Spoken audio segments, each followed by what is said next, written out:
Okay, so we're talking about the magic circle as it's explained, and it's shown here in fretboard terminology, where this C G D A E C is start here, C G D, and then it picks up A E C kind of thing. It starts up here, the same thing. It's offset by one caged letter, C G D A E C, and so that gave rise to what we call the magic circle plus right here. So we have the magic circle C G D A E C, and then we can start it offset. We can start the whole thing offset by one caged letter, C G D A E C. So there's really like two magic circles, depending on, but there's only one, depending on which one you start on, where you start. And the interesting thing, and it says right up here, the two instances of the magic circle, each starting from the cage shapes, any of the caged letters, you can start a magic circle. They are an octave apart. The instances of the magic circle are an octave apart. How did I find that out? I found that out by noticing that this missing fret, which is the magic fret for the key of G flat in the key of C, the missing fret was an octave apart. So you see this C shape here, key of C, this is say an open, this is the open fretboard for the key of C.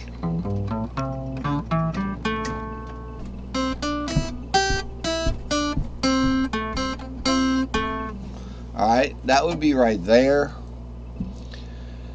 An octave away from that starts another instance of the magic circle, but it's a perfect octave.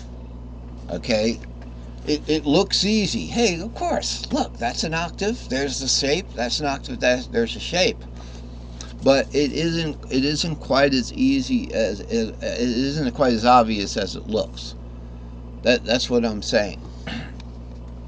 You look at this magic circle, C, G, D, A. So let's just look at the C to the G. So C's going to the G. In the middle, there's an A. That's part of the other magic circle that starts from the next cage up. It's almost like you're starting in half. You got halves instead of wholes. So instead of 1, 2, 3, 4, you're going 1 and 2 and 3 and 4. You can start on an and, downbeat, and 1 and 2 and 3 and 4. You know, that kind of thing. But if you're only going to do 4 full beats, it'd be and 1 and 2 and 3 and 4. Okay. So we start the magic circle from the second cage. Remember, it's going to be the same thing. The missing fret's always going to be in between the C shape and the E shape, and they're going to be an octave away. So if you wanted to start this A shape again, you could start it again an octave away from where it is. That's all the rule is saying. Maybe it is as obvious as it seems. It is. But if you wanted to know how far apart these are, like how far apart is this C from this C? Is this an octave? C goes all the way across the circle. That's an octave from G to G, D to D, A to A, E to E. Perfectly the diameter of this circle, I know my geometry, is an octave. So that's interesting. Okay, now I'm going to just jump back a couple of charts to chart, a couple of files to chart 109. It's not that far away, or 108. And we're going to look at this again for a minute. We have an E shape here. Okay, we've got all kinds of rules here. How to do these pentatonics.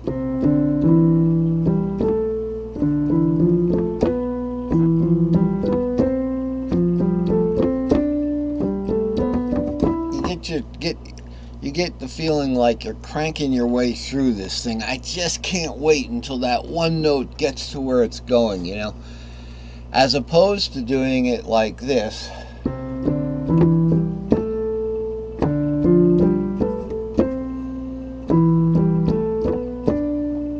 See how we get to where we're going faster?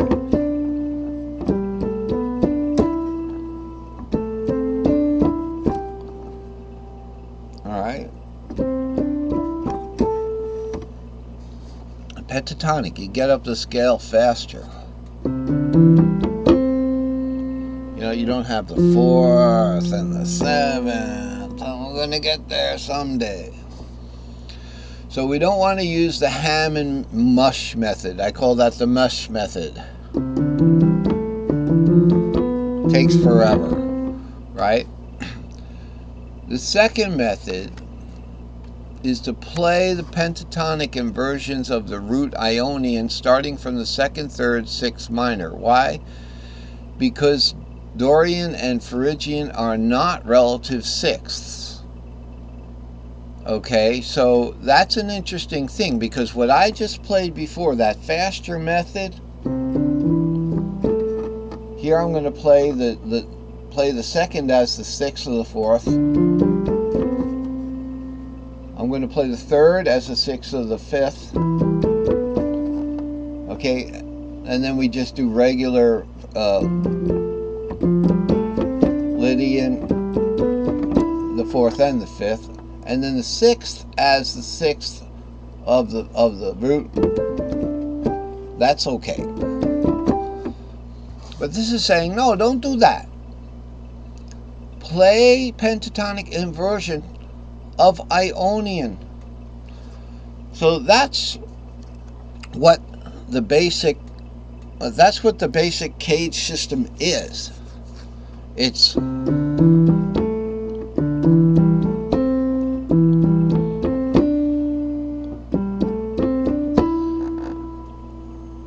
okay, did I skip one? No. 1, 2, 3, 4, 5. 5. They're all inversions of the Ionian pentatonic, and that's what caged is.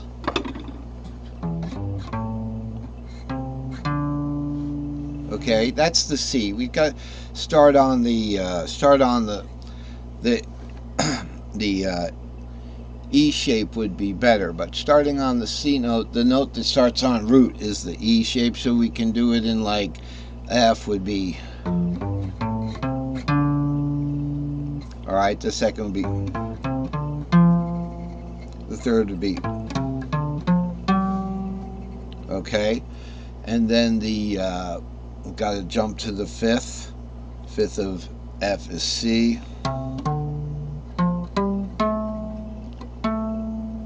I'm out of tune.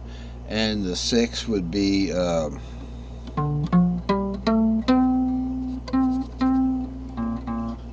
wow, that note is out of tune. I can tune in and see it. Maybe it wasn't. But anyway, so that is the second method to play the pentatonic inversions, and indeed that is caged. Caged is the pentatonic inversions of the Ionian. That's all it is, but guess what? There's another way of doing it. Play the minors as if you were playing the relative major pentatonic scale inversion that starts on that tone. So now, even if it's the 2nd minor or the 3rd minor, we're going to treat it as the 6th minor. And that's what this is talking about here. It's talking about starting with the E shape, we get to the 3rd minor as an A minor shape and caged. And then if we want to start on that 3rd, that 3,